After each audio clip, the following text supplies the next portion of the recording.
आज हम डिस्कस करेंगे IAS 41। इसकी की डेफिनेशंस देखेंगे, इसका स्कोप देखेंगे, इसकी एंट्रीज कैसे होनी है ये सब देखेंगे और इसमें किस किस्म का क्वेश्चन टेस्ट हो सकता है ये भी हम देख लेंगे।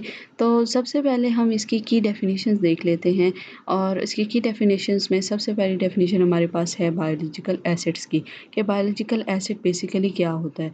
तो एनी लिविंग थिंग, कोई भी प्लांट या एनिमल, जैसे शीप्स होगी, काउस होगी, प्लांट्स हो गए, ट्रीज हो गए, ये सब हमारे पास बायोलॉजिकल एसिड होते हैं। इसके बाद है हमारे पास बायोलॉजिकल ट्रांसफॉर्मेशन, के उन एसिड्स की ट्रांसफॉर्मेशन कैसे होती है, उनसे हम बेनिफिट कैसे हासिल करते हैं। तो बायोलॉजिकल ट्रांसफॉर्मेशन ऐसा प्रोसेस है जो कि एसिड की क्वांटिटी या क्वालिटी में चेंज लाता है। किसी किस्म का क्वालिटेटिव या क्वांटिटेटिव चेंज अगर हमारे एसिड के अंदर आ रहा है तो वो बायोलॉजिकल ट्रांसफॉर्मेशन कहलाएगी। और बायोलॉजिकल ट्रांसफॉर्मेशन किन तरीक़ों से हो सकती है, इसके 4 वेज़ हैं। नंबर 1 ग्रोथ हो सकती है, यानी कि आपका चूज़ा जो था वो अब मुर्गी बन गया, सो दैट वाज़ ग्रोथ।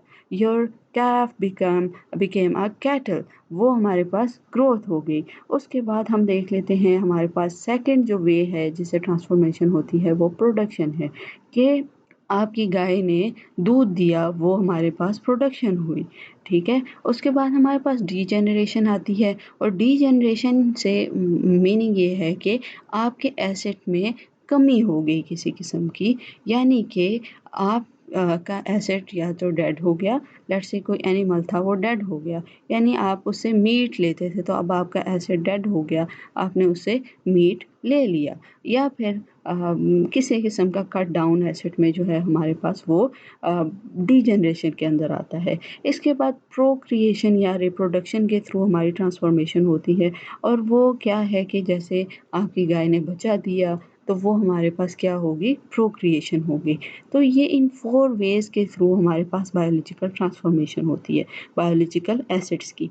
अब उसके बाद क्या होता है वो देख लेते हैं। हमारे पास एग्रीकल्चरल प्रोड्यूस आ जाता है। एग्रीकल्चरल प्रोड्यूस क्या चीज़ है, जो भी हार्वेस्टेड प्रोडक्ट होगा हमारे पास वो एग्रीकल्चरल प्रोड्यूस होगी। यानी कि अगर आप की मुर्गी ने अंडे दिए हैं तो वो हमारे पास प्रोड्यूस है। दरख्त पे फल लगा है तो वो हमारे पास प्रोड्यूस है। लेट्स से हमारे पास हम लोग गोश्त बेचते थे, तो अगर हमने अपना जानवर ज़िबा कर दिया तो उसका जो गोश्त है वो हमारे पास प्रोड्यूस है। अब हम इसमें देख लेते हैं कि हार्वेस्ट किसे कहते हैं। Harvest basically detachment of the produce है, कि जैसे आप की शीप से वूल लेते थे, अब आपने वो वूल उतार ली तो दैट इज़ डिटैचमेंट। ठीक है, तो ये सारी की डेफिनेशंस हैं। अब इसमें एक जो मेजर डेफिनेशन है वो एग्रीकल्चरल एक्टिविटी की है, जिसमें से मेजर टेस्टिंग पॉसिबल है इस स्टैंडर्ड के अंदर। तो एग्रीकल्चरल एक्टिविटी क्या चीज़ है? Agricultural activity is the management of biological transformation. हमने बायोलॉजिकल ट्रांसफॉर्मेशन पहले डिस्कस कर लिया कि ग्रोथ हमारे पास हो सकती है, डीजनरेशन हो सकती है, प्रोडक्शन हो सकती है, प्रोक्रिएशन हो सकती है। इन सारी एक्टिविटीज़ को मैनेज करना for different purposes, for the purpose of sale, for the purpose of creating additional assets, for the purpose of harvesting the agricultural produce। इन सारे एसेट्स को मैनेज करना ताकि हम लोग इनको सेल कर सकें फर्दर, ताकि हम इनसे कोई एडिशनल एसेट प्रोड्यूस कर सकें, ताकि हम इनको हार्वेस्ट करके इसके प्रोड्यूस को सेल कर सकें। ये सब चीज़ें एग्रीकल्चरल एक्टिविटी में आती हैं। याद रहे कि अगर ये प्रोसेस जो है मैनेज्ड होगा तभी एग्रीकल्चरल एक्टिविटी होगी। अगर ये प्रोसेस मैनेज नहीं है, लेट्स से हमारे पास फ़िश हैं जो समंदर के अंदर हैं, उनको कोई मैनेज नहीं कर रहा, वो खुद ब खुद उसकी बायोलॉजिकल ट्रांसफॉर्मेशन जो है वो मैनेज नहीं हो रही, वो खुद ब खुद सिस्टम चल रहा है, वो हमारे पास एग्रीकल्चरल एक्टिविटी नहीं होगी। एग्रीकल्चरल एक्टिविटी तब होगी कि हमारे पास एक फ़िश फार्म है, उसमें हम लोग लेट्स से छोटी फ़िश लाते हैं और वो बड़ी होती है, उसकी ग्रोथ होती है, वो हम लोग मैनेज कर रहे हैं, तो वो एग्रीकल्चरल एक्टिविटी होगी। जंगल में कुछ पौधे उग रहे हैं खुद ब खुद, उसकी कोई देखभाल नहीं कर रहा, वो हमारे पास एग्रीकल्चरल एक्टिविटी नहीं है। सो याद रहे कि एग्रीकल्चरल एक्टिविटी जो है वो सिर्फ हमारे पास एक calculated management of biological assets है। अगर बायोलॉजिकल ट्रांसफॉर्मेशन हमारे पास मैनेज नहीं है, अनमैनेज्ड है, तो वो हमारे पास एग्रीकल्चरल एक्टिविटी नहीं होगी। So these were the key definitions. इसके बाद हमारे पास आता है बेयरर प्लांट, जो कि बेयरर प्लांट जब भी आपके पास आए तो माइंड में आप लोग आम का पौधा सोच लें या फिर कोकोनट ट्री सोच लें, कोई भी पौधा सोच लें जिसके ऊपर फल लगता है। तो अब बेयरर प्लांट की डेफिनेशन देख लेते हैं कि वो कौन सा प्लांट होता है। वो ऐसा प्लांट होता है जो किसी प्रोड्यूस को सपोर्ट करता है, यानी उसके ऊपर कोई फल वगैरह लगेगा और वो प्लांट मोर देन 1 ईयर जो है वो हमारे पास प्रोडक्ट को प्रोड्यूस करता है। दूसरी चीज़, पहली चीज़ ये थी कि उसके ऊपर कुछ फल या कुछ भी सब्ज़ी वगैरह लगेगी। दूसरी चीज़ कि वो मोर देन 1 ईयर हमारे काम आएगा। और तीसरी चीज़ उसके अंदर ये है कि उसकी अपनी कोई सेल वैल्यू नहीं होती, जस्ट स्क्रैप वैल्यू हो सकती है, लेकिन वो एज़ अ ट्री खुद सेल नहीं हो सकता। जैसे आम के दरख्त से हम लोग आम बेच सकते हैं, लेकिन ट्री को क्या बेचेंगे? ट्री हम नहीं बेच सकते। लकड़ी वगैरह उसकी बिक जाएगी किसी स्क्रैप वैल्यू पे, लेकिन ट्री एज़ सच जो है खुद से मेन प्रोडक्ट नहीं है। ट्री हमारे पास सिर्फ एक प्रोड्यूस पैदा करने के लिए काम आ रहा है। तो बेयरर प्लांट का होपफुली आपको कॉन्सेप्ट समझ आ जाएगा कि एक ऐसा प्लांट जिसके ऊपर प्रोडक्ट प्रोड्यूस होता है। अब क्या चीज़ बेयरर प्लांट नहीं है? हमारे पास जो भी प्रोड्यूस होती है उस बेयरर प्लांट के अंदर, उसको हम बेयरर प्लांट नहीं कहते। यानी आम के दरख्त के ऊपर जो आम लगे हुए हैं वो हमारे पास बेयरर प्लांट नहीं है, वो पौधा खुद बेयरर प्लांट है। आम हमारे पास बेयरर प्लांट नहीं है, तो उसकी जो प्रोड्यूस होगी वो बेयरर प्लांट नहीं होगी। एक चीज़। और दूसरी चीज़ कि हमारे पास बेयरर एनिमल्स का कोई कॉन्सेप्ट नहीं है, सिर्फ बेयरर प्लांट्स होते हैं हमारे पास, बेयरर एनिमल्स नहीं होते। इसके अलावा हमारी जो एनुअल क्रॉप्स होती हैं जैसे व्हीट हो गई, जैसे कॉर्न वगैरह कोई भी है, तो ये सारी चीज़ें बेयरर प्लांट नहीं होती क्योंकि ये डेफिनेशन के अंदर फॉल नहीं करती। हमारे पास एक से ज़्यादा ईयर की लाइफ स्पेन हमारे पास होना चाहिए for it to become a bearer plant. So hopefully आपको बेयरर प्लांट का कॉन्सेप्ट समझ आया होगा। अब हम IAS 41 का स्कोप देख लेते हैं कि ये किन किन चीज़ों पे अप्लाई होता है। तो IAS 41 तमाम बायोलॉजिकल एसिड्स पे अप्लाई होता है एक्सेप्ट बेयरर प्लांट्स। यानी हम बेयरर प्लांट पे अप्लाई नहीं होगा, उसके अलावा हर चीज़ पे IAS 41, हर बायोलॉजिकल एसिड पे IAS 41 अप्लाई होगा। इसके अलावा ये agricultural produce at the point of harvest apply होता है। यानी एग्रीकल्चरल प्रोड्यूस उस पॉइंट पे जहाँ पे वो रेडी हो गई टू हार्वेस्ट, उसको डिटैच करने के लिए वो रेडी हो गई, उस पॉइंट पे अप्लाई होगा, उसके बाद नहीं अप्लाई होगा। अब ये कॉन्सेप्ट हम समझ लेते हैं at the point of harvest कि लेट्स से हम शीप से वूल लेते थे, अब उसकी वूल रेडी होगी, तो एट दैट पॉइंट, उस रेडी पॉइंट पे उसकी क्या वैल्यू है, उस पे IAS 41 अप्लाई होगा। जब हम उसे वूल उतार लेंगे, डिटैच कर लेंगे, फिर IAS 41 अप्लाई नहीं होता, फिर वो हमारे पास इन्वेंट्री बन जाती है जिसे हम सेल पर्पज़ के लिए रखते हैं। तो ये कॉन्सेप्ट होपफुली आपको समझ आएगा। उसके बाद हमारे पास है थर्ड थिंग कि ये गवर्नमेंट ग्रांट्स के ऊपर अप्लाई होता है। जो भी ग्रांट्स हम लोगों को बायोलॉजिकल एसिड से रिलेटेड मिलेंगी, उनके ऊपर हम IAS 41 अप्लाई करेंगे। याद रहे कि जो ग्रांट्स बेयरर प्लांट से रिलेटेड हैं, वो हमारे पास IAS 41 के अंदर अकाउंट फॉर नहीं होंगी। ओनली दोज ग्रांट्स जो हमारे पास बेयरर प्लांट्स के अलावा किसी बायोलॉजिकल एसिड के लिए हैं, वो हमारे पास IAS 41 के अंदर अकाउंट फॉर हो जाएंगी। तो ये सारी चीज़ें हैं जिनके ऊपर IAS 41 अप्लाई होता है। तो वो कौन सी चीज़ें हैं जिनके ऊपर अप्लाई नहीं होता, ये भी डिस्कस कर लेते हैं ताकि इस किस्म का कोई क्वेश्चन आए तो आप उसको भी अटेम्प्ट कर सकें। तो हमारे पास IAS 41 इन्वेंट्री के ऊपर अप्लाई नहीं होता। हमने कहा था at the point of harvest. At the point of harvest यानी कि हमारी प्रोड्यूस रेडी हो गई थी, उस पे हमने IAS 41 अप्लाई करना है।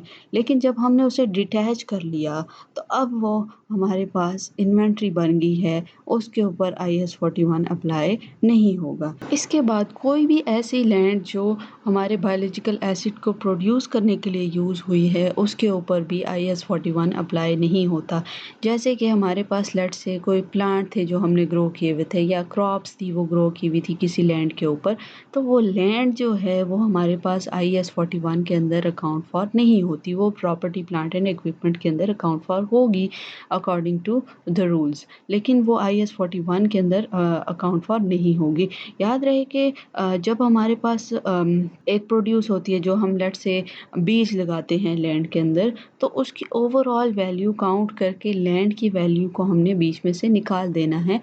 हम लोग सिर्फ उस प्रोड्यूस की या उस क्रॉप के सीड्स की वैल्यू डिटरमिन करके यहाँ पे अकाउंट फॉर करेंगे, तो लैंड की जो वैल्यू है वो अकाउंट फॉर नहीं होगी।